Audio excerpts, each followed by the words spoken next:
What's going on YouTube? It's your boy T-Roy and we back with you with another video. So we're talking about the Hashira arc, the second episode, the Water Hashira, and we're talking about Giyu. Woo, this video was crazy, man. Okay, it starts off with the leader of the Hashira. He's pretty much in really bad shape. He's laying down on the bed and he's probably on the verge of dying. He's in way more worse condition than he was previously. But he asked Tanjiro for a favor. He wants Tanjiro to stay attached to Giyu, try and get through his hard personality and stay persistent and win him over because he said Giyu can get lonely and he wants him to be his friend.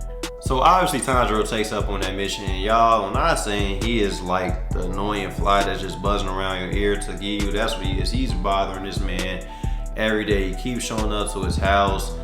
He keeps showing up in the middle of the night. One time I think Giyu came in to find Tanjiro sleeping in his house, but he keeps inviting him out to eat. He's dropping over food for Giyu, and Tanjiro asks Giyu, since everybody's training, why can't he train him? Can he please train him and show him how to do the things he's doing? And Giyu actually confesses that he's upset at Tanjiro because he didn't master his water art yet.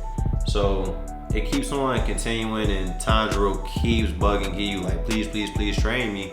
And Giyu says finally, like, you know, you should probably have one of the other Hashiras do it because I'm not really a Hashira. What do you mean by that?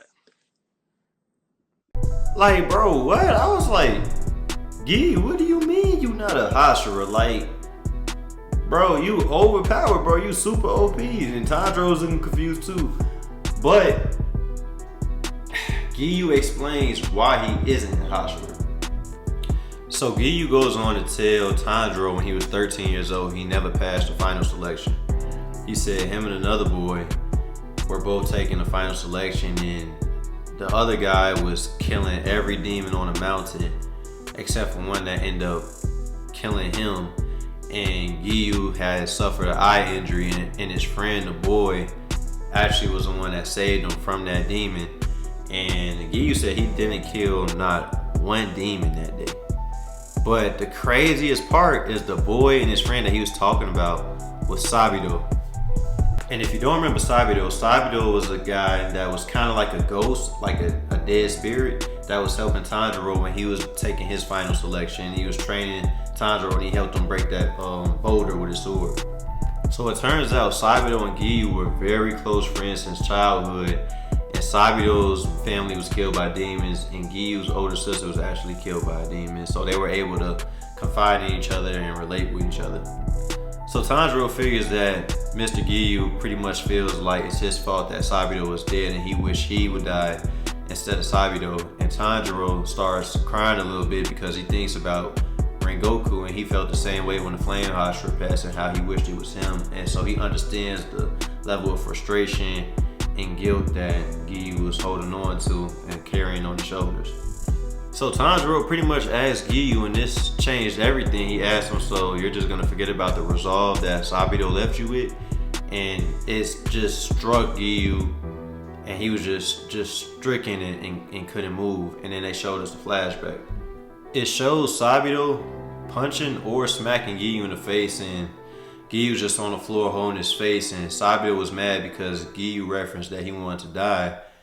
And pretty much Sabito was like, your sister didn't die for this, and she didn't die for anything, and you must continue on what she passed down. And there's like pretty much like no quitting. So when Tanjiro said that, and I think Tanjiro said that because Rengoku told Tanjiro like the same thing, like, don't fear, like, just continue to push on for the mission for the Hashiras and stuff like that. So that resonated heavy with Giyu. So that was enough to snap Giyu back into reality and just give him the wake-up call they needed. And now that Giyu heard that from Tanjiro, he's hands-on now with the Hashira training. He's asking Tanjiro what's been going on, what he's been missing, and that he's gonna get involved now.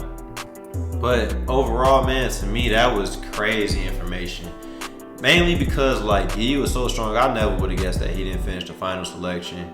And he only made it because he survived for 7 days, only because Sabito saved him. Like, I never would have thought that, especially how he doesn't even view himself as a Hashira. That was a crazy plot twist to me, man, because, like, bro, he's super strong, man. So for him not to see himself how everyone else sees himself, that was crazy work to me. Not gonna lie, that was crazy work to me. And then just the correlation with Sabito and Giyu was crazy. And what was even crazier is that his sister also died, and that kind of, to me, that kind of draws him closer into Tanjiro because he also had other siblings that died from demons. But this revelation kind of pretty much exposed why Giyu is the way he is. Like, he's a little skittish and more reserved, and I don't know, I think this was brilliant. Like, this episode was brilliant, and Demon Slayer really showed what they could do with the script, man. So man, what's your thoughts about this? What's your thoughts about Giyu or the whole episode on its own? That's all I got for you. Comment, like, subscribe. I'll react to every comment. If you say peanut, I'm gonna comment butter back to you, man. But it's your boy T-Roy. I'm out and I'm gone.